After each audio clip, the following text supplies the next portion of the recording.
Okay, we have to resume because after there Muy is a bien, vamos a retomar la sesión. meeting, so after lunch.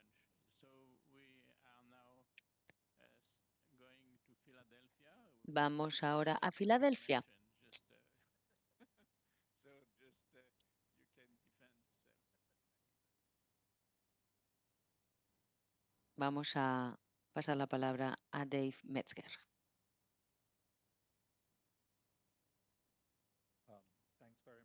Muchísimas gracias. Gracias por esta oportunidad. Estoy encantado de estar aquí. Me gustaría darle las gracias a Jean-Pierre y a su equipo por haber organizado este congreso. Realmente se trata de uno de mis favoritos.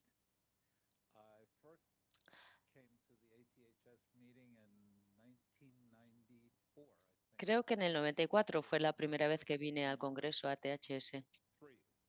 No, en el 93, cuando hice una presentación sobre los datos que mostraban que el tratamiento de metadona prevenía la infección por DVIH. Por lo tanto, bueno, tengo buenos recuerdos. Aquella reunión se celebró en Cannes y estoy encantado, de verdad, de volver. Jean-Pierre.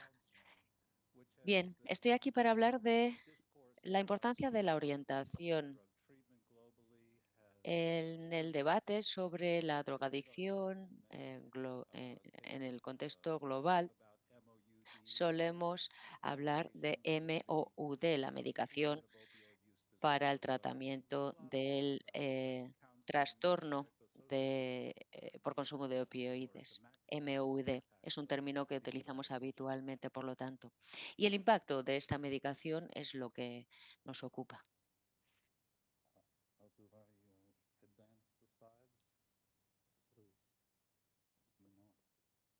A ver si funciona la presentación.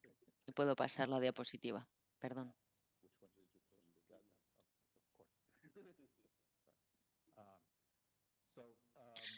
Muy bien. Hablaré sobre orientación, pero creo que es importante dar contexto antes de ello. Me gustaría hablar en primer lugar sobre los retos globales de la epidemia de consumo de opioide y de la respuesta a través de los tratamientos disponibles en la actualidad.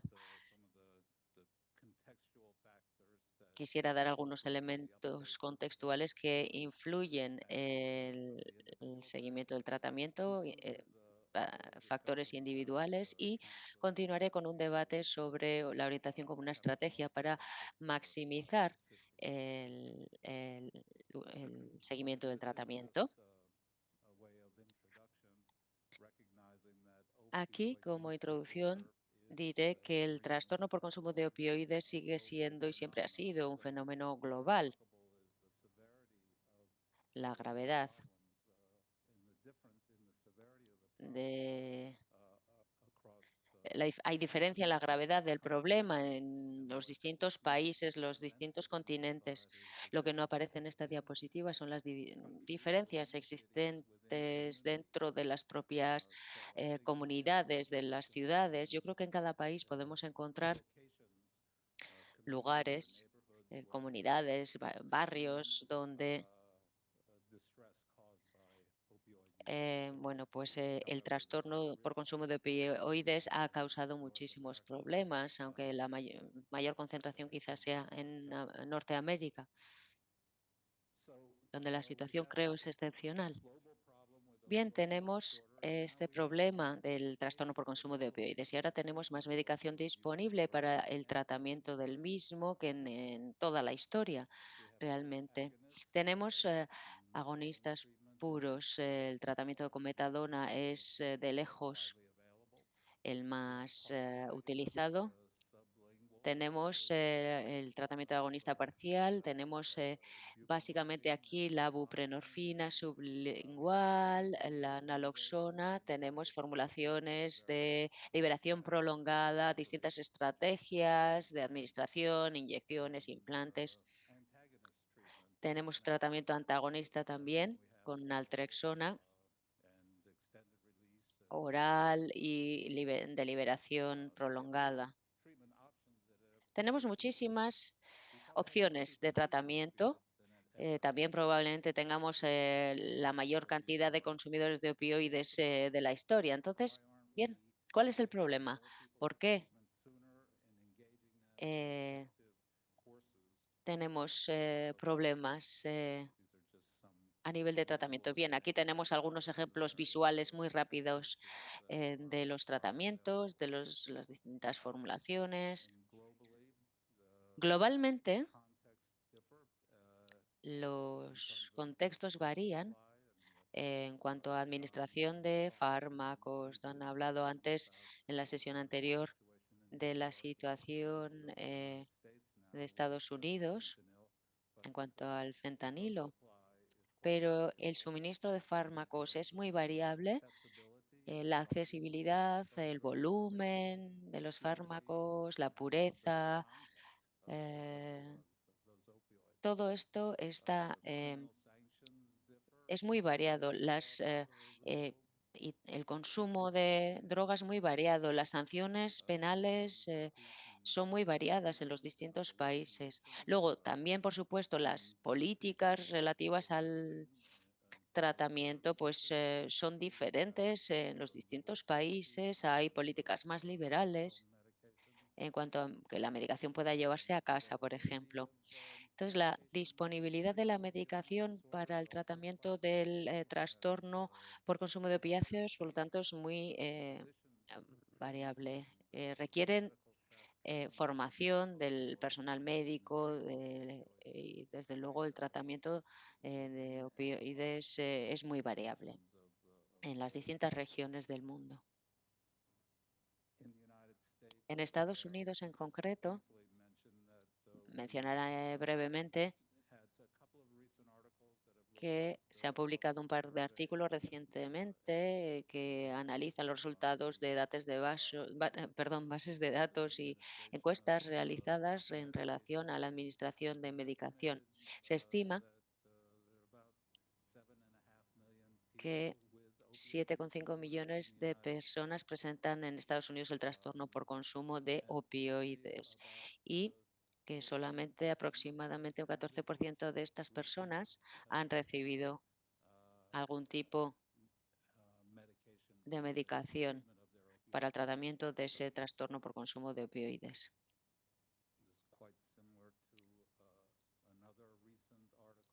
Aquí tenemos un artículo reciente que estima que de las personas con trastorno por consumo de opioide, el 17%, el 27% han recibido tratamiento y el 17% indica que utiliza, sigue recibiendo esa medicación para el trastorno. Aquí tenemos un resumen reciente de datos europeos que son totalmente diferentes a los datos recogidos en Estados Unidos. Ya sé que hay problemas de medición, por una parte, que explican esto.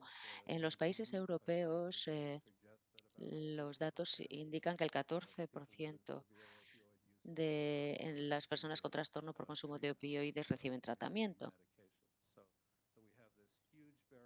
Por lo tanto, tenemos una gran variabilidad en cuanto al seguimiento de tratamiento y a la toma de medicación disponible.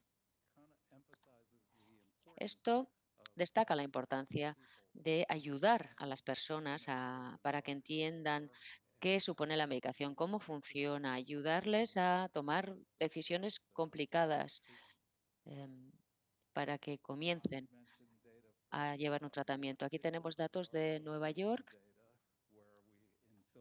Estos son los datos más recientes. En Filadelfia tenemos 1.400 fallecimientos por sobredosis y aquí las barras nos reflejan el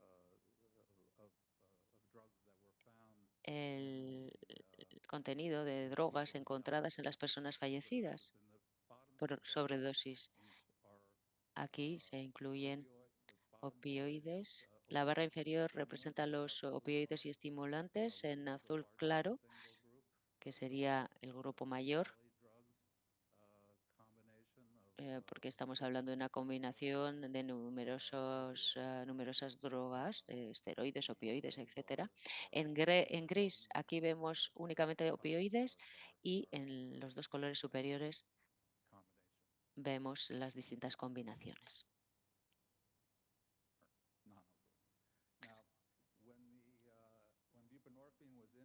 Cuando se introdujo la buprenorfina, había mucha esperanza de que pues la medicación estuviera disponible más fácilmente, se administrara más fácilmente y eso generara un mayor seguimiento del tratamiento, porque no, por supuesto, el que empiece alguien a tomar medicación para trastorno por consumo de opioides no es positivo si luego no se sigue el tratamiento, si no se sigue tomando esa medicación. Se observa que el 50% de las personas que toman medicación continúan tomándola 5 años después. Eso es lo que indican los estudios, pero en la práctica vemos que la curva de retención es esta. Hay muy pocas personas que empiezan a tomar medicación en el sistema sanitario porque ahora se les están recetando, se les está recetando naloxona, buprenorfina para tratar el trastorno por consumo de opioides, sí, pero al parecer dejan de tomar la medicación rápidamente.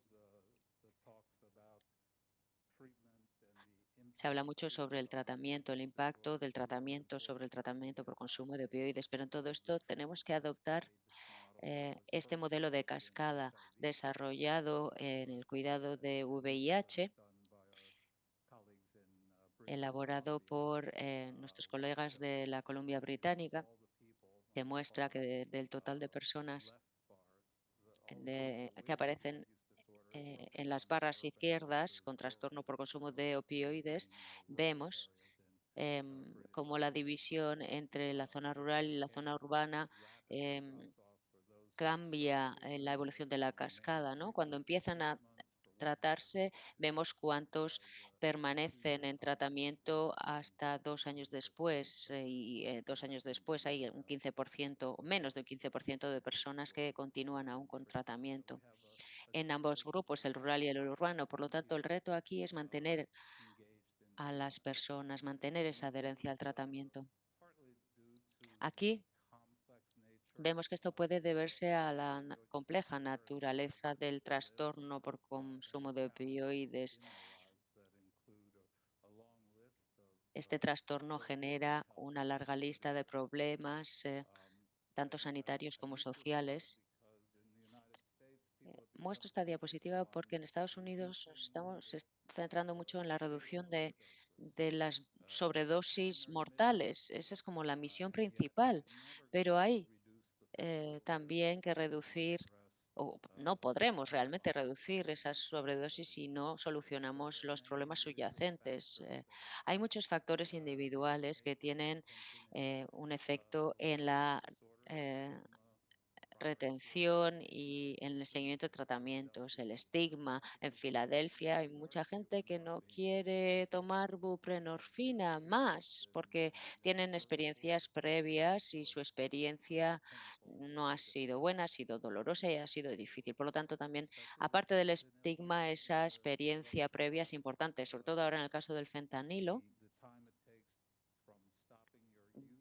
Lleva, ¿no? El tiempo que lleva desde dejar el consumo de droga hasta desintoxicarse lo suficiente para introducir la buprenorfina se ha ampliado. Entonces, y además considero que la xilacina está contribuyendo a ampliar ese periodo de tiempo antes de empezar con comodidad a tomar buprenorfina.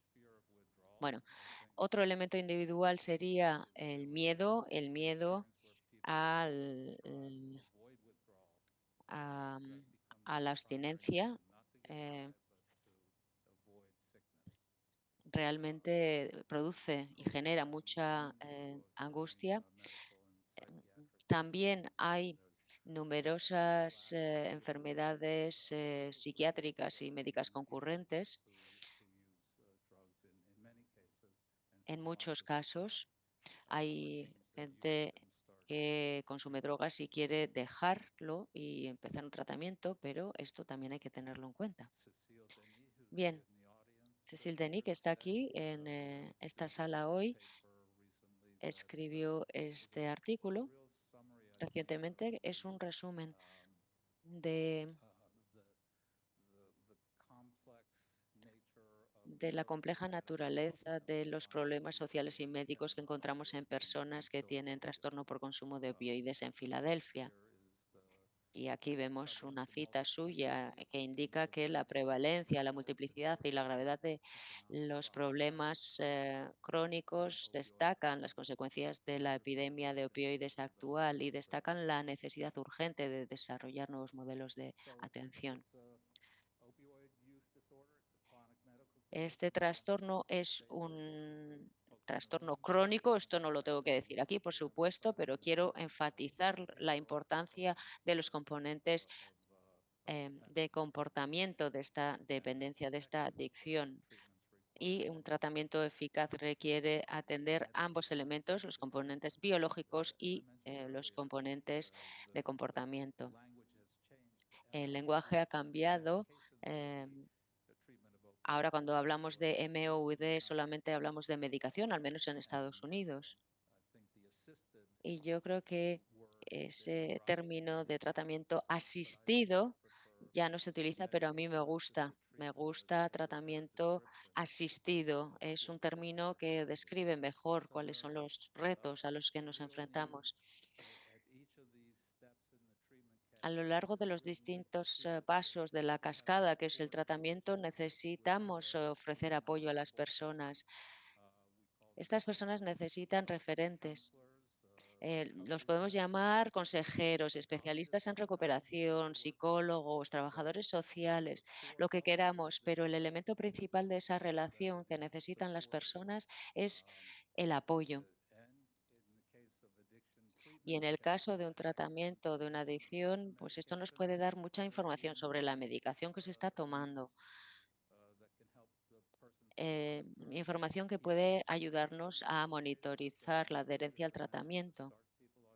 ¿Por qué? Pues porque empezar un tratamiento no tiene sentido si no se continúa y la intervención de asesoramiento, de orientación, puede ayudar a las personas a conectar bien con su tratamiento y a seguirlo. Hay servicios psiquiátricos, hay servicios sociales que pueden ayudar, son muy necesarios. A lo largo de los años, se han realizado muchos metaanálisis analizando el impacto, intentando medir el impacto de los servicios psicosociales, además de la medicación. Y se han obtenido distintos resultados. Yo creo que este artículo pone de relieve uno de los retos de estos metaanálisis de la intervención psicosocial. Sí que tenemos datos que muestran que las estrategias de orientación ayudan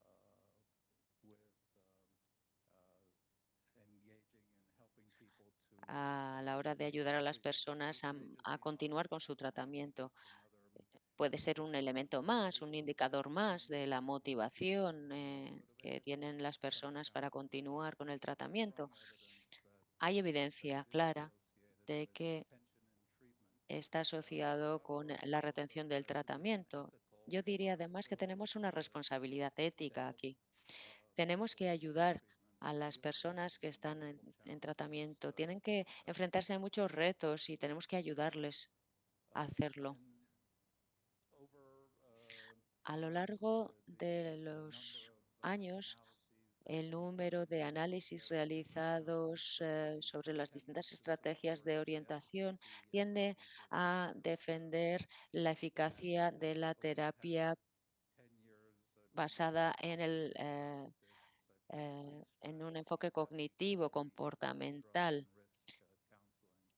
A lo largo del tiempo se ha desarrollado una orientación em, sobre drogas y riesgos basadas en el comportamiento. Está muy enraizado en el enfoque comportamental y la misión principal de esta intervención es intentar ayudar a que las personas hagan su propio plan, cómo van a actuar al día siguiente, van a tomar la medicación, cómo evitar los problemas que puede generarles esa drogadicción. Hay contratos informales desarrollados en este enfoque comportamental que se firman con los participantes, con las personas que están en tratamiento. Nos centramos mucho en los problemas causados por las drogas. Sí que hay em, retos a los que nos anticipamos, como la recidiva, por ejemplo. Tenemos que hacer entender que a lo largo del proceso de recuperación puede haber alguna recaída, pero eso no significa que la experiencia haya fracasado estrepitosamente. La estructura de la orientación que ofrecemos la analizamos en un proyecto en la ciudad de Ho Chi Minh que se va a presentar después, a continuación, donde ofrecemos orientación que empieza con 12 sesiones semanales, donde se reconoce la necesidad de un mayor apoyo y entonces hay otro apoyo que cubre 9 semanas adicionales. Aquí tenemos un poquito el esquema de estas prioridades que tratamos mm, de tener en nuestra tarea orientativa. Lo que intentamos es ayudar a informar sobre la medicación que se está administrando. Realizamos el estudio en Ho Chi Minh, como digo, en el que se utilizan 3 fármacos diferentes aleatoriamente, buprenorfina, em, metadona y realmente los grupos se hacen al azar, como digo, pero las personas pueden cambiar de un grupo a otro si ven que no les va bien, porque se utilizan distintos enfoques de agonista puro y antagonista, etcétera. Y por lo tanto, en estas sesiones de orientación semanales, las prioridades son realmente preguntarles a las personas sobre pues, las dificultades que tienen. Se les pregunta, ¿ha tomado la medicación? ¿Algún día no la ha tomado? ¿Por qué?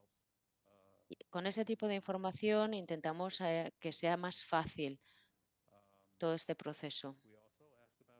También les preguntamos sobre su consumo de opioides y consumo de otras sustancias. Les preguntamos, ¿ha bebido? ¿Ha consumido algo? ¿Qué experiencia ha tenido? ¿Cómo consume? ¿Qué consume? ¿Cuáles son sus gatillos? ¿Qué les mueve a consumir? Les preguntamos sobre el craving. Aunque no hayan consumido, si sus niveles de craving son altos, hay que hacer algo. Y solo podemos gestionar eso en ese contexto de orientación. Eso es algo que la medicación no siempre cubre, no siempre controla.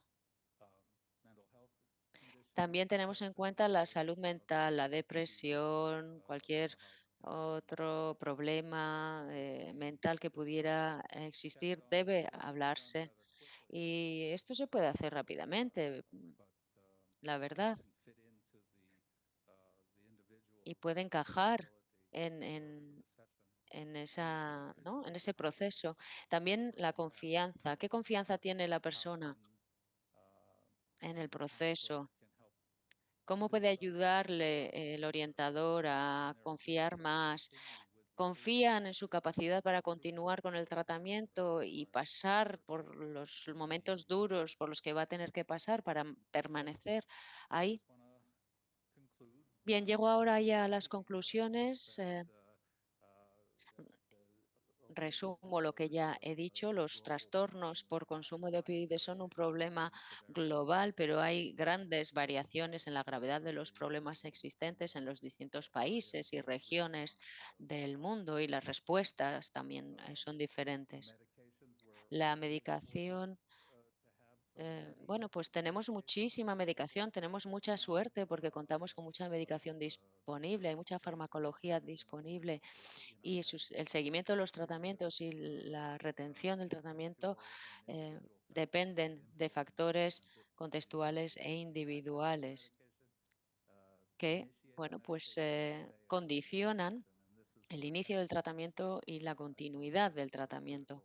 Me parece que en este caso los orientadores juegan un papel crítico y, bueno, pues el impacto de la orientación pues, no se conoce demasiado, pero sí que tenemos datos, sí que tenemos evidencia que nos dice que las intervenciones son éticamente importantes y que están relacionadas con el seguimiento del tratamiento. Necesitamos apoyar a estas personas en su tratamiento. Muchísimas gracias por su atención. Muchísimas gracias, Dave, por este amplio estudio sobre un tema muy relevante. ¿Hay preguntas?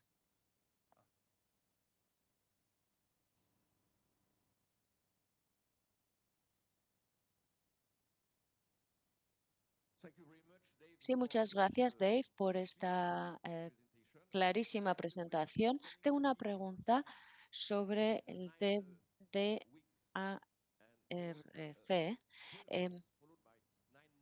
12 semanas y 9 meses. Esto es un año, ¿no? De seguimiento, de orientación. Este es el proyecto que ha mencionado y es porque este proyecto se basa en su estrategia de realizar el seguimiento y el apoyo a los pacientes. Bueno, a ver, es por el proyecto realmente. eh, por eso pusimos la finalización de la orientación ahí, pero fuera de este contexto de investigación, la gente recibe orientación durante más tiempo. En realidad, mientras estén en tratamiento, siempre que tomen la medicación, por supuesto. Vamos a desarrollar alguna estrategia que nos permita ir más allá de la investigación, porque es totalmente necesario. Hemos tenido que cambiar nuestra estrategia porque en este estudio de Ho Chi Minh, pues teníamos unas circunstancias muy específicas que luego se explicarán. Por lo tanto, eh, nuestro objetivo es que la gente pueda hacer una transición cómoda y segura y, desde luego, garantizar la orientación a lo largo de todo el proceso. Muchas gracias por la pregunta en cualquier caso. Jean-Pierre. Gracias, Dave. Muy buena presentación, como siempre. Recuerdo en nuestro trabajo en Ho Chi Minh que tuvimos problemas con personas, con algunas personas. La cuestión es que no podíamos lograr un descenso de la carga viral en algunos sujetos. Y recuerdo que entonces había 3 posibilidades y pedimos consejo. Y nos dijeron, bueno, la primera posibilidad quizá es un mal cumplimiento, aunque la persona va todos los días al centro para recibir su dosis de metadona, etcétera. La segunda posible razón es que la calidad de la medicación no sea la esperada y, en tercer lugar, la tercera posibilidad sería una resistencia existente. Y entonces decidimos intentar mejorar el cumplimiento. Y nos centramos, la orientación, mejor dicho, se centró en esto. Y si no recuerdo mal, finalmente obtuvimos buenos resultados a la hora de reducir la carga viral. ¿Esto es así? Sí, si la pregunta sí, pues sí, sí, sí, fue así. Bueno, es que esto es lo que yo recuerdo, pero quiero saber si esto es así, si lo recuerdo bien.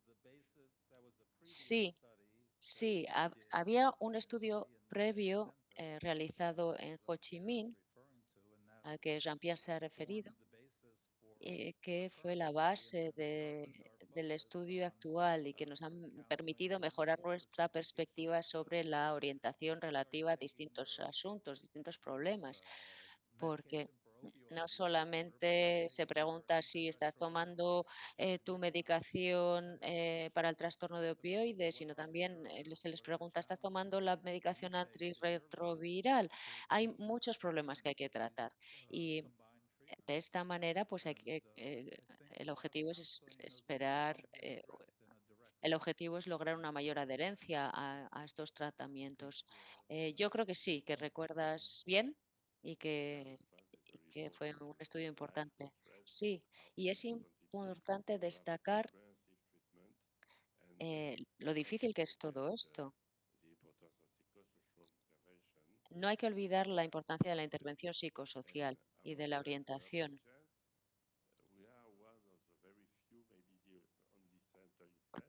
Yo creo que somos el único centro en Francia, porque tú nos formaste en orientación y estamos mejorando muchísimo los resultados que obtenemos gracias precisamente a esa orientación. Por lo tanto, es una pena que esta metodología no se utilice y no se aplique más, porque la intervención psicosocial me parece esencial. Muchísimas gracias, de verdad, muchas gracias. Sí, yo también estoy convencido de ello. Por desgracia, se nos ha acabado el tiempo y tenemos que continuar con el siguiente orador, Luis Montaner, que también viene de Filadelfia. Es director del Laboratorio de Inmunopatogénesis y VIH. Muchísimas gracias, Jean-Pierre. Gracias a todos y a Muchas todas por gracias, Jean-Pierre. Muchísimas su gracias a atención. todos Creo que por muchos haber de los pensado temas en que mí, por estamos haberme tratando son muy invitado. importantes. Hemos hablado de las vacunas en Yo Nueva creo que ya York. tenemos lo que es el fondo. Hemos hablado Hemos de la comparado tres medicaciones vacuna, diferentes hemos utilizadas visto una comparativa entre los en la... distintos medicamentos, es decir, con las Voy a distintas hablar del trabajo modalidades, que y yo hemos me voy a centrar realizado para en la manera caracterizar que a las tenemos personas que para están en poder tratamiento. medir ¿Por la qué? Pues activación porque lo que residual quiero de aquellas mostrar aquí personas que son están nuevos con datos, metadona. Son datos nuevos datos lo que que les hemos voy a recabado sobre mostrar, la nuevos respuesta datos a la que vacuna de la COVID para ver en un poco distintos cuál es grupos la en Filadelfia. respuesta a la vacuna contra el Personas que COVID en el consumen grupo drogas, que de consuman Filadelfia. Estamos hablando de un grupo con distintas alteraciones, pacientes que pueden tener VIH con tratamiento RB o no. Este es las tres partes de mi presentación. En un primer momento vamos a hacer un preámbulo, vamos a explicar por qué este estudio sobre la vacuna nos va a dar luz sobre lo que hemos hecho hasta este momento. Luego vamos a hablar del estudio AMOVI. Estamos ahora mismo reclutando personal, pacientes para esto. En cuanto a la prevalencia del uso de los opioides, lo que más nos interesa en todos estos antecedentes, sabemos que hay una influencia sobre la parte intestinal y todo lo que es los efectos secundarios sobre esta estasis intestinal. Luego también esto afecta al movimiento del microbioma y bueno, sabemos que va a haber una reducción de la motilidad intestinal en función de la alteración del microbioma y sabemos que el estreñimiento es una de las elementos afectados por personas afectadas por VIH, pero que refleja movimientos mucho más amplios. También el epitelio intestinal va a cambiar debido a la respuesta inflamatoria. Sabemos que los microbios se convierten en disbiótica, hay una disbiosis intestinal y bueno, esto nos va a llevar a la laminal, que es ahí donde encontramos la respuesta inmunitaria. Sabemos que es a este nivel donde va a haber una activación o desactivación en el caso de un estado crónico y sabemos que esto se traducirá por patologías que todos conocemos, entre las que está la inflamación crónica. En cuanto sabemos que el VIH genera este tipo de cosas, es decir, compromete la integridad del intestino, vamos a encontrarnos con un intestino con fugas infecciosas y nos encontramos con datos en personas que empiezan un tratamiento. Sabemos que su nivel de CD14 es un factor de predictibilidad de mortalidad, aunque sea en pacientes en los que podamos suprimir la carga viral. Sabemos que lo que está, lo que se fundamenta la barrera es uno de los fundamentos del futuro clínico. Así que nos interesa sobre todo saber cuáles son los biomarcadores del CD14 en esta población. Tenemos el modelo conceptual que intentamos probar a medida que vamos avanzando en los estudios. Tenemos la activación que se ve afectada por los opioides, por el alcohol, el cannabis, la nicotina. Hay muchos estudios referidos a los efectos de estas distintas sustancias en la función inmunológica. Ahí tenemos el intestino, el sistema propulsor con la disbiosis, que porque la barrera se ve comprometida, esto puede provocar una modificación del microbioma. De todas maneras, a la izquierda vamos a estudiar la transcripción del VIH residual al mismo tiempo que el reservorio del VIH latente. Vamos a probar este modelo a medida que vamos avanzando. Vamos a concentrarnos en pacientes que se inyectan drogas sin VIH y vamos a ver qué es lo que podemos medir en los laboratorios a partir del momento en que tenemos muestras de estas personas. Hace algunos años hicimos un estudio que nos permitió comparar de personal de Filadelfia que se inyectaba droga, que compartían o no jeringuilla, porque intentábamos ver si compartir o no compartir de jeringuillas tenía un impacto.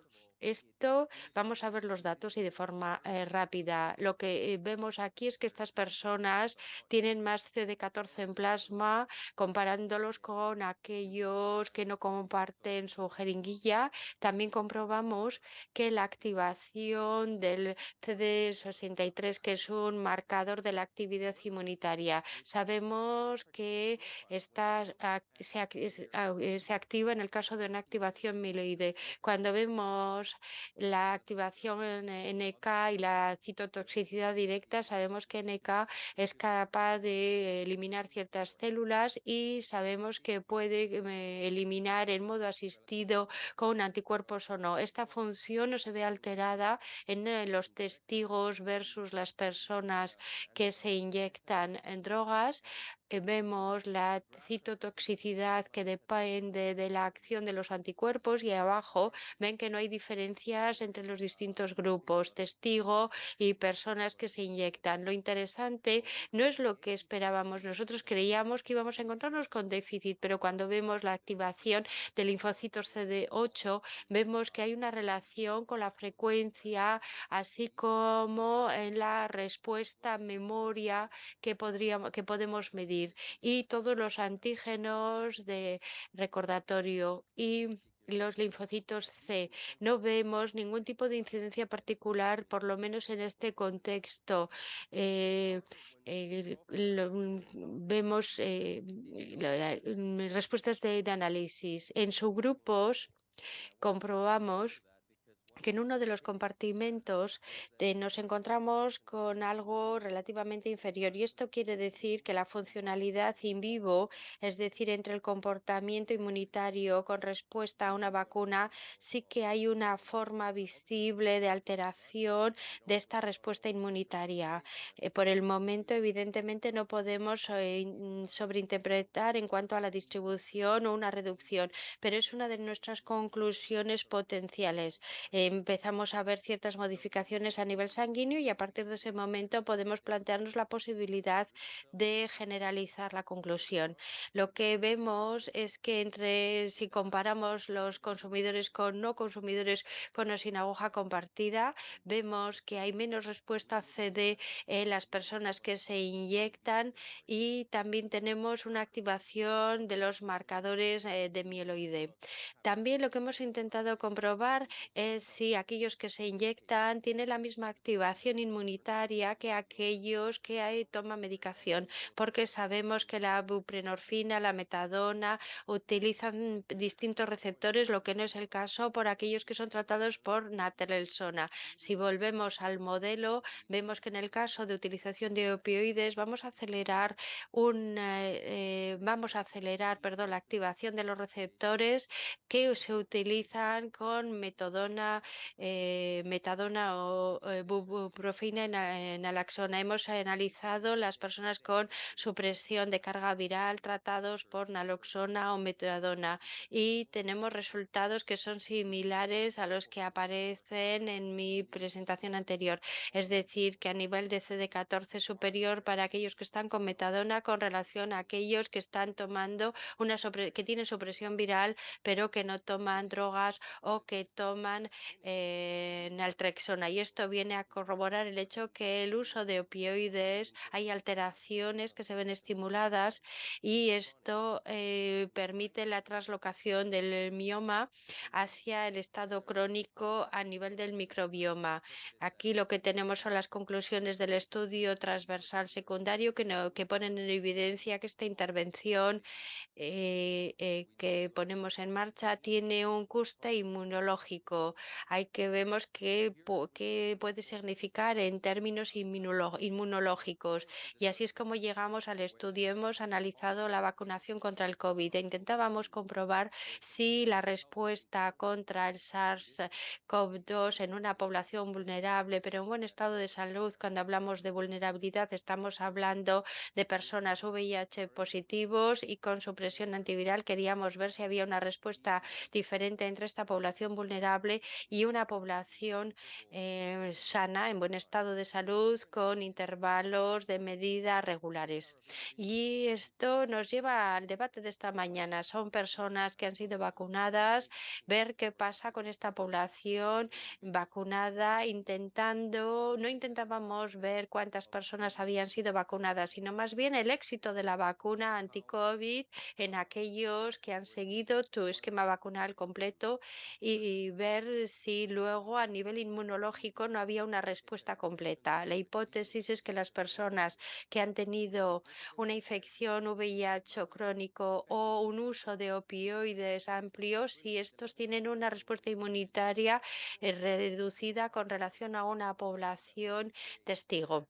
Naturalmente, no tenemos una correlación posible, no somos capaces de decir que esta vacuna o no tenemos suficiente tiempo en cuanto a los efectos de la vacuna COVID, pero sí que podemos mostrar una serie de cosas en modelos animales, pero no en el caso del hombre.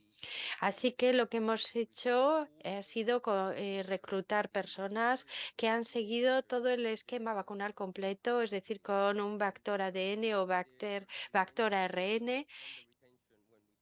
Hemos medido los niveles de retención y una vez que hemos concluido el esquema vacunal, hemos hecho un seguimiento a 3 y a 6 meses. Estas son personas que fueron reclutadas en Filadelfia. Teníamos testigos, eran los empleados de Chemistá, que eran VIH negativos. Luego encontramos VIH positivos con supresión gracias a un tratamiento, positivos con tratamiento ARV más que se inyectaban opioides, y después tenemos los dos otros grupos que buscaban el uso de estimulantes o aquellos que utilizaban opioides, y a ambos era cocaína, opioides. Era la intención en el momento de la reclutación encontrarnos con estos 5 subgrupos. La población se repartía a niveles demográficos entre hombres y mujeres. Aquí tenemos los perfiles, las respuestas. Tenemos una buena representatividad de la epidemia de usos de opioides. De forma global tenemos menos caucásicos y de personas caucásicas que de otras etnias, lo que es una buena representación de lo que es la población de usuarios en Filadelfia.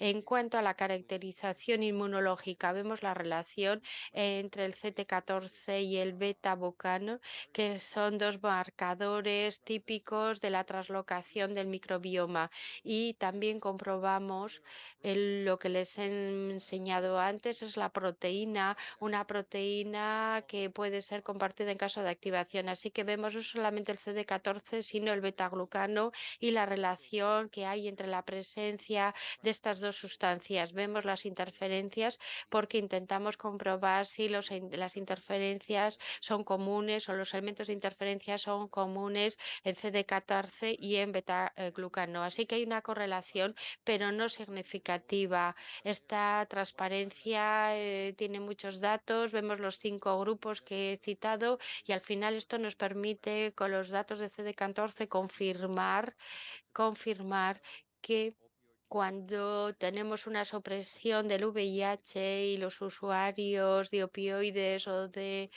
otro tipo de sustancias tienen cierta tendencia a contar con un modelo antiinflamatorio superior a los demás. Estos son los resultados con las distintas variables. En cuanto a la vacuna, el reclutamiento se amplió. Al final contamos con aproximadamente 100 individuos que recibieron la vacuna Janssen, Moderna o la vacuna Pfizer. Se trataba de tener una primera dosis y 2 dosis, 2 recordatorios. Intentamos ver quién contó con una segunda inyección de recordatorio con relación a los demás. Estas son vacunas. Propusimos en Estados Unidos, sobre todo la Johnson Johnson. Es la razón por la cual tenemos muchas más personas vacunadas con Johnson Johnson.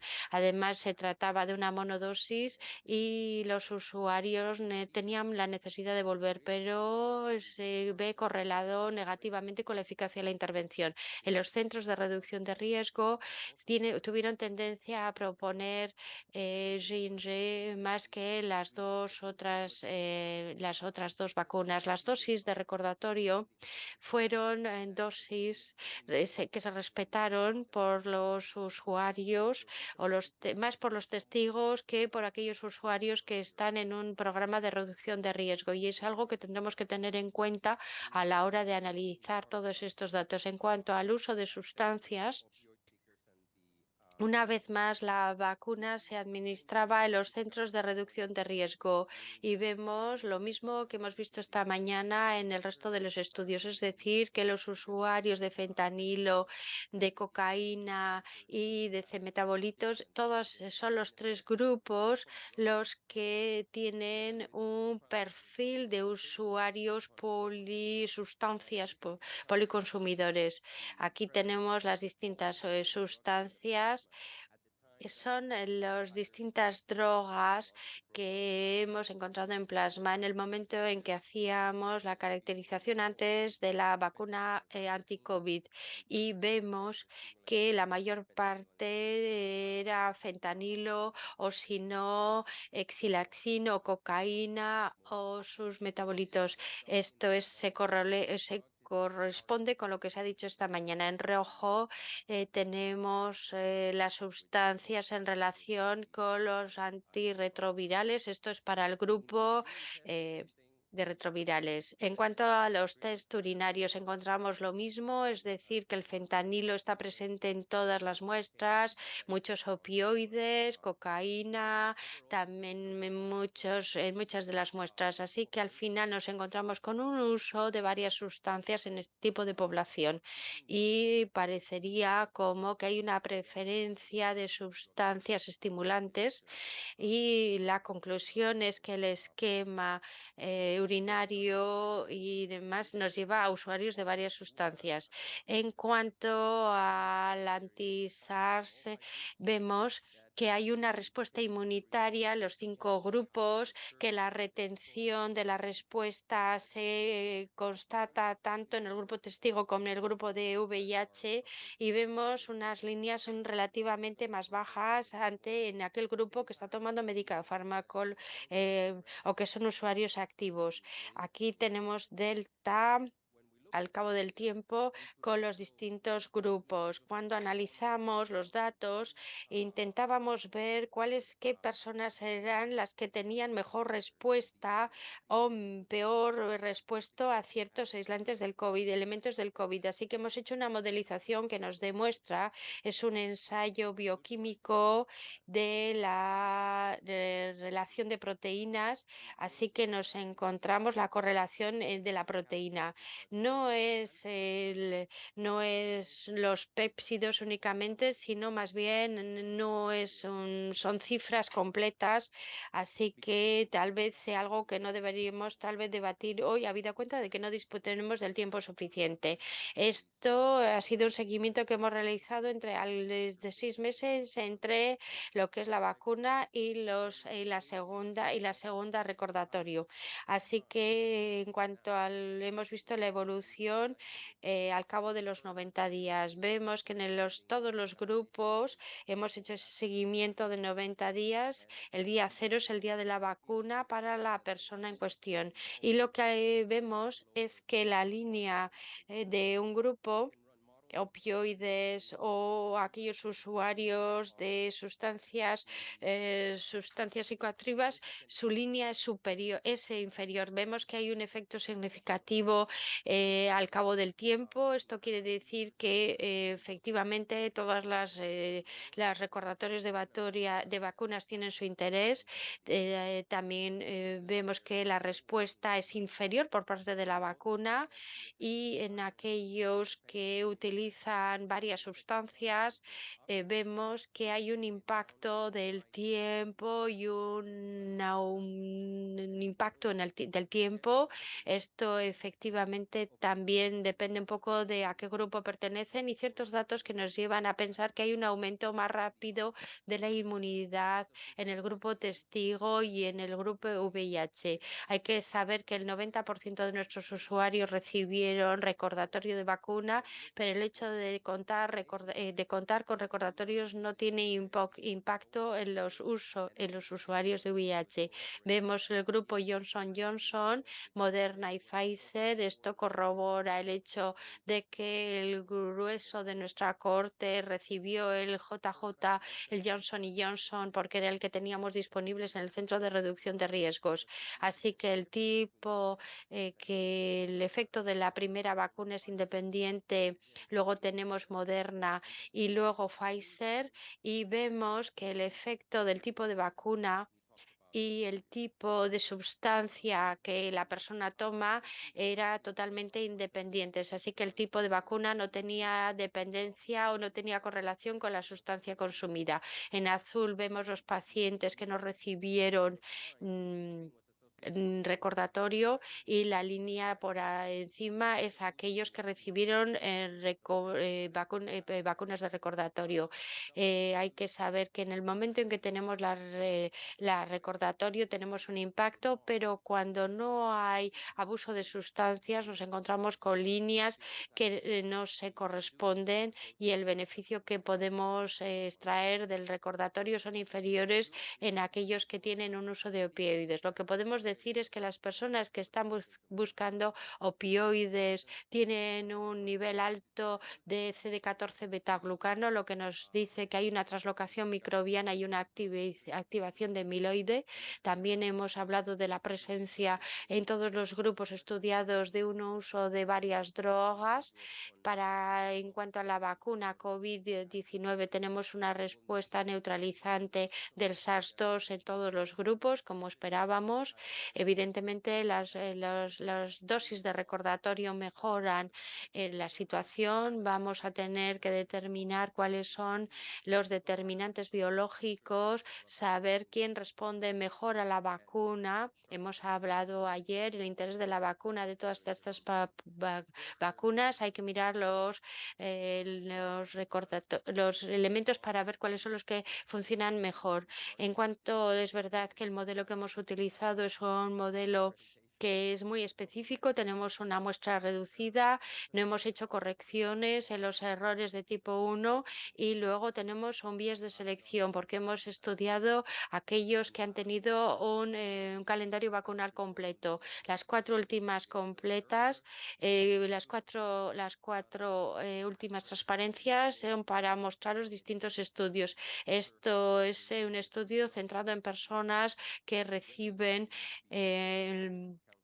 que cuentan con un tratamiento ARV. El interés, la hipótesis, si volvemos al modelo, si randomizamos en los tres grupos, vamos a intentar ver cuál es el perfil inmunológico. Así que tenemos un estudio transversal y este es lo que acabo de presentarles. Este es longitudinal que analiza en función de droga y perfil y cuáles son las implicaciones de los reservorios VIH. Vemos la activación, vemos los tratamientos y vemos si hay disminución del reservorio VIH de aquellos que tienen un tratamiento. Este es el estudio.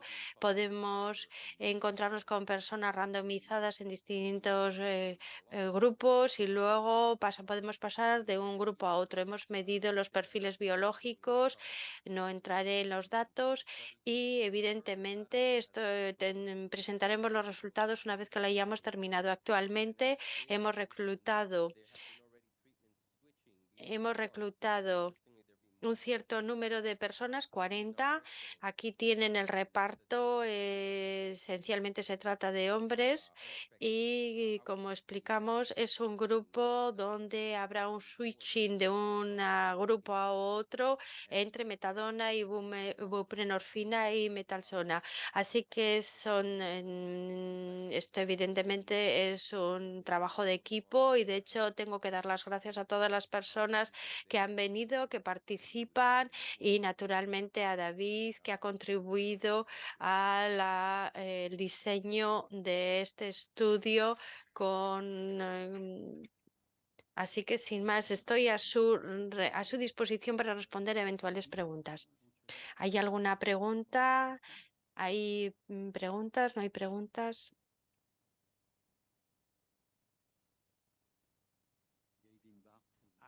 Sí. Tenemos Gavin Bach, vengo de Minnesota. Muchísimas gracias por su presentación. Tengo una pregunta en cuanto al estudio AMOIR y el resto de los estudios que nos ha presentado.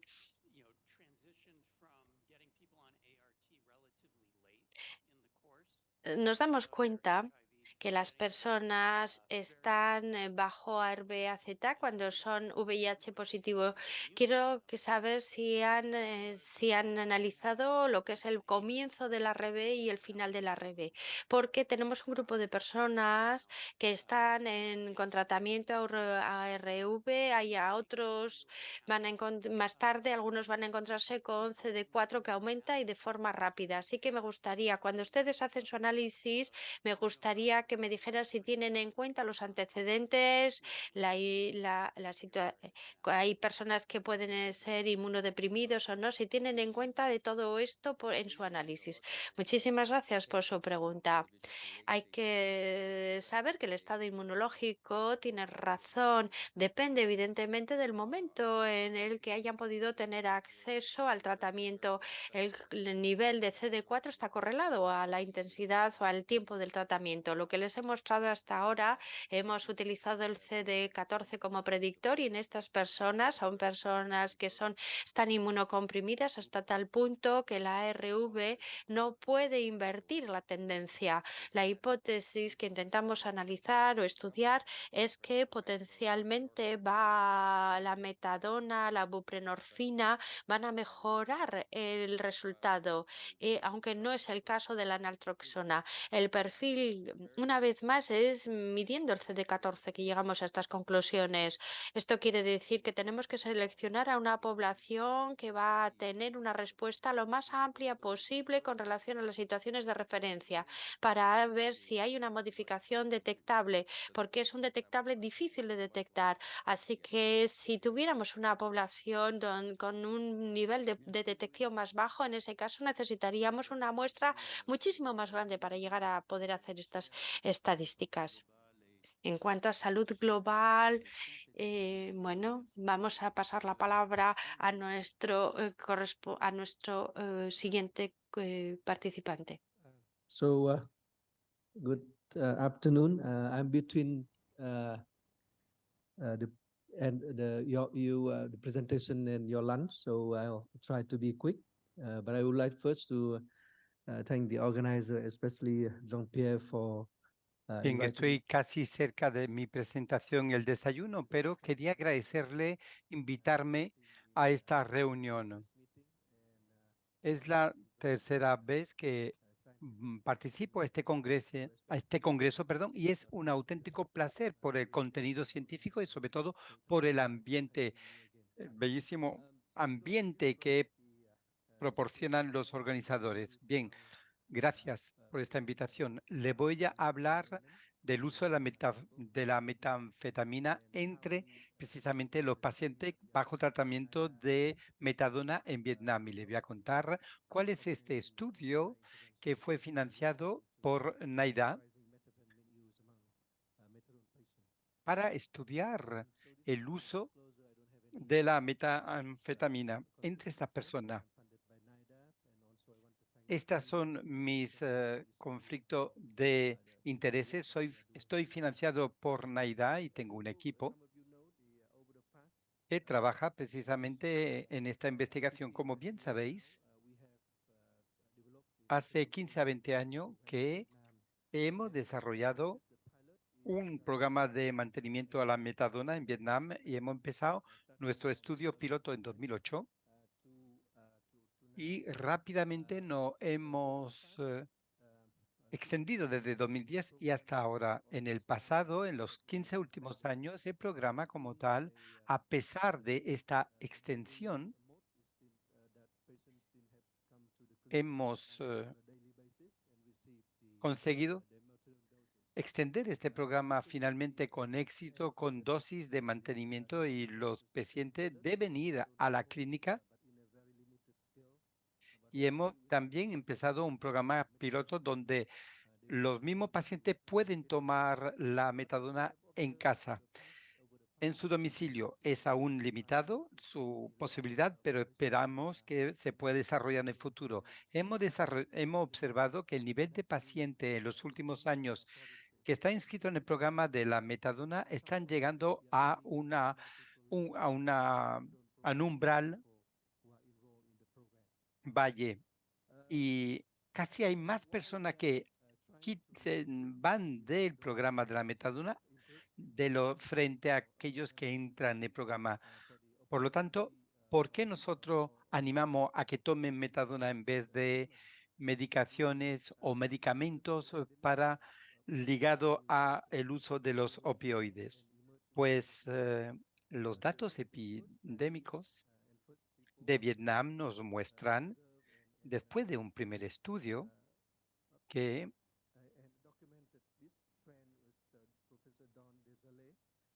que hemos podido observar y documentar esa tendencia que ha comentado anteriormente el profesor Don de Charlie. Hemos observado el uso de metanfetamina entre las personas que ya consumen opioides, y esto empezó en 2005 y se ha extendido de forma exponencial en las 2 décadas siguientes, y desde 2016 hasta 2018 hubo centenares de personas que se inyectaban opioides. Y hemos visto que esta cantidad llegaba a un umbral.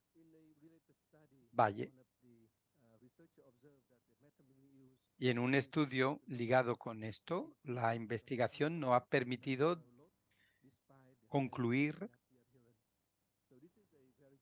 que, a pesar de un alto nivel del programa, que existe un nivel elevado de carga viral, por lo tanto de VIH no suprimida entre las personas que son consumidores de droga de forma intravenosa.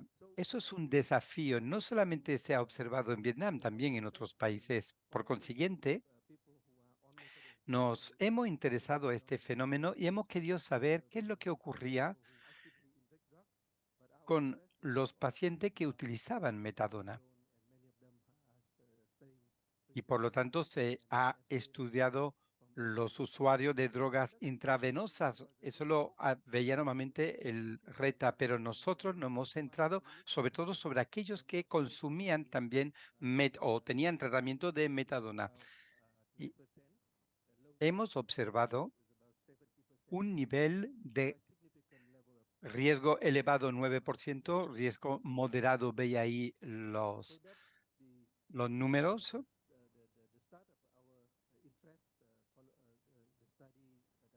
Y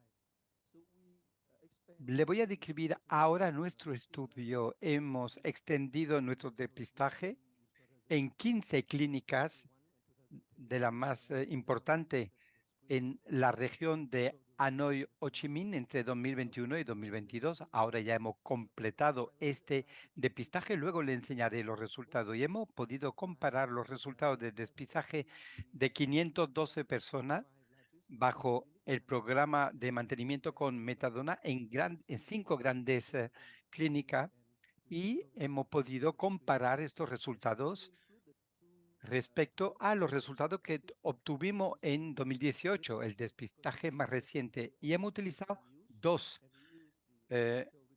herramientas. El primero se llama Test Assist, se basa en el tratamiento de metadona y bajo las recomendaciones marcado por riesgo elevado, moderado o escaso. Y hemos podido analizar el uso al cabo de 3 meses, y luego también hemos realizado análisis de orina para ver las diferentes drogas que consumían. Y aquí le enseño rápidamente el resultado de este despistaje realizado en 2021 y 2022. Y como os decía, por lo tanto, hemos hecho este despistaje en 15 clínicas, 8 en Hanoi y 7 en Ho Chi Minh. Estas grandes clínicas y son en los 2 centros urbanos más importantes de Vietnam, y hemos querido ver el número de pacientes que fueron analizados. Aquellos que siguieron este depistaje, como observan, hemos podido depistar o detectar a un gran número de estos pacientes, más de 80%, y en algunas clínicas incluso 90% de los pacientes se consiguieron detectar utilizando esta herramienta Assist, así como la prueba o el test de orina. Aquí veis los resultados 2021 y 2022, los resultados. Veis que vemos un número bastante elevado de pacientes con un riesgo muy elevado y con un uso moderado, riesgo moderado y riesgo escaso, en amarillo y verde. Y de los dos lados, en estos dos columnas, hemos comparado el depistaje con Assist, con esta herramienta, y los análisis de orina. Y veis que la persona que muestran un riesgo más elevado son positivos en los dos test de orina, lo que no es una sorpresa. Pero en el riesgo moderado, 42% de los pacientes clasificados como riesgo moderado fueron positivos en el test de orina y particularmente en la ciudad de Ho Chi Minh. El número de los positivos es más elevado que en Hanoi. Es algo interesante este resultado porque los pacientes bajo metadona en la ciudad de Ho Chi Minh son más activos y utilizan mucho más metanfetamina que Hanoi. En el contexto de Vietnam, las clínicas se pueden permitir, como bien saben, hacer este test de sustancia porque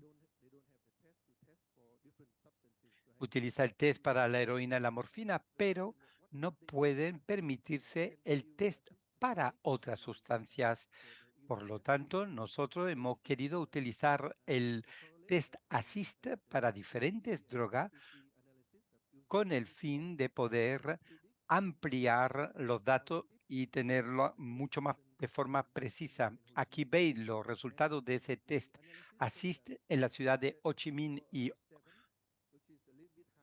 esto nos muestra que tenemos una cuota de 7, algo más elevado que lo que se llama escaso riesgo según la Organización Mundial de la Salud y tenemos una sensibilidad de 95% y 93% específicamente. Y esto nos lleva a reducir los falsos positivos, es decir, darnos cuenta que las personas que alcanzan esta puntuación de 7, estamos casi seguros que estas personas han sido detectados positivos igualmente con el test de orina. Y es algo que la clínica puede desarrollar, pueden hacer esa prueba de orina y por lo tanto pueden utilizar esa herramienta Assist para poder depistar y plantear intervenciones. Voy a pasar rápidamente del caso de Ho Chi Minh, que da unos resultados muy similares. Y cuando vemos los resultados de Assist respecto al VIH y también los test de orina, vemos los resultados obtenidos por orina a través de ese sistema Assist y vemos los resultados también de VIH positivo. Veis aquí los datos en la pantalla. Y ahora os muestro también el resultado del gran depistaje que hemos realizado. Ahora mismo nos estamos interesando en el número de pacientes donde hemos podido depistar a través de los dos métodos, es decir, eso alcanza un total de 592 pacientes, las mayores clínicas presentes en nuestro país. ¿Veis los diferentes pacientes por clínica? Según la dimensión también de la clínica. Y hay que recordar que estos pacientes se fueron depistados por los dos métodos. Y si vemos ahora el resultado de Assist comparado entre 2020, 2022 y 2018, vemos que ha habido una reducción significativa de los no riesgo o sin riesgo y por tanto no uso ni consumo de metanfetamina. Y no hay cambio para el otro grupo, pero para los resultados del test en la orina en 2022 observamos un número significativo mucho más elevado de pacientes que han tenido un test positivo en la orina. Y es una situación que nos plantea un gran desafío porque en Vietnam tenemos restricciones para el número de personas que pueden quedarse en el tratamiento de metadona. Y estas personas, en fin, esto nos lleva a la acción urgente, cómo reducir el consumo de metanfetamina en estas clínicas que proponen el tratamiento con metadona. Bien, hemos sido financiados por NAIDA para poder realizar este estudio con el fin de poder realizar la intervención cruzando los datos basados en evidencia para reducir el uso de metanfetamina entre los consumidores de opioides que están bajo tratamiento de mantenimiento de metadona. Aquí está el diseño de este estudio. Hemos reclutado pacientes, después entrevistas motivacionales. Los hemos randomizado en dos ramas. La primera rama o grupo ha sido con una asistencia de 4 semanas y un grupo que ha seguido un programa de educación y según la respuesta del test de orina con la presencia de metafetamina y luego los randomizamos de nuevo para las personas que muestran una respuesta y le mandamos recuerdo por SMS de forma semanal y para aquellos que no responden, seguimos randomizando para recibir una intervención basada sobre una matriz con un sí o no. Y luego esto nos lleva a una intervención de 24 semanas, pero hemos evaluado igualmente estos sujetos varias semanas más tarde para ver resultado a largo plazo. Hemos producido o elaborado un artículo con este protocolo, una documentación científica recientemente. Y todo esto respecto a estudio basado en evidencia. Hemos, como yo decía, realizado entrevistas motivacionales basado en grupos sobre Matrix y con textos SMS que se le mandaba. Y estas intervenciones han sido eficaces.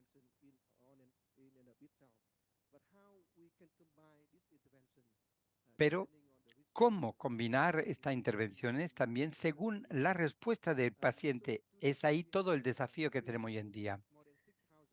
Hasta hoy en día hemos podido depistar más de 6.700 pacientes en la metadona, programa de metadona, y hemos reclutado estas personas, como veían, con persona positivo al VIH, y estas personas utilizan, sin embargo, metanfetamina. He aquí los resultados de base obtenidos. Comparamos la adherencia a la metadona en los últimos 3 meses, lo que está correlado con el tiempo en el cual hemos podido realizar este depistaje.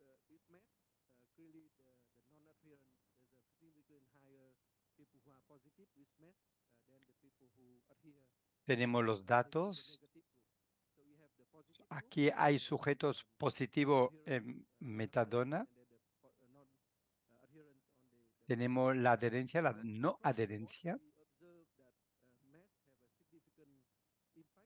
Y aquí observamos que la metadona tiene un impacto muy significativo respecto a los niveles de adherencia al tratamiento. Con el tratamiento con la metadona. Aquí tenemos los pacientes que son positivos en VIH entre nuestra población. Vemos los diferentes niveles de carga viral de VIH y para aquellos que han sido positivos en el test de orina tienen un nivel significativamente más elevado de contenido viral y luego la persona depistado por ASIS más de 20% y tenemos esa supresión de la carga viral en estas personas, como se ve en el cuadro de la derecha. Todavía tenemos que analizar la persona VIH positivo para verificar nuestro resultado. Por lo tanto, para resumir, tenemos una tendencia al aumento de la metanfetamina entre las personas que siguen un tratamiento de mantenimiento con metadona y esto provoca un problema porque tiene un impacto directo sobre el tratamiento de metadona y sobre el tratamiento de VIH. Algunos dispositivos proponen tratamientos con medicamento respecto al uso de opiáceos y deberíamos de poner en marcha medidas para poder reducir el consumo de metafetamina. Hoy hemos escuchado los consejos y la importancia y el papel de estas recomendaciones, pero también hay que ver la combinación óptima, es decir, cuál es el coste para los individuos y cuál es el coste de la intervención basado sobre evidencia y del sistema. Si queremos prever estas intervenciones, tendremos que ver quién va a poder pagar toda esta medida y luego ver también las barreras y cómo pasar dicha barrera en futuros estudios. Muchísimas gracias por su atención. Bien, muchas gracias. No vamos a tener mucho tiempo para preguntar. Muchísimas gracias, profesor. Vamos a ceder la palabra ahora al conferenciante siguiente.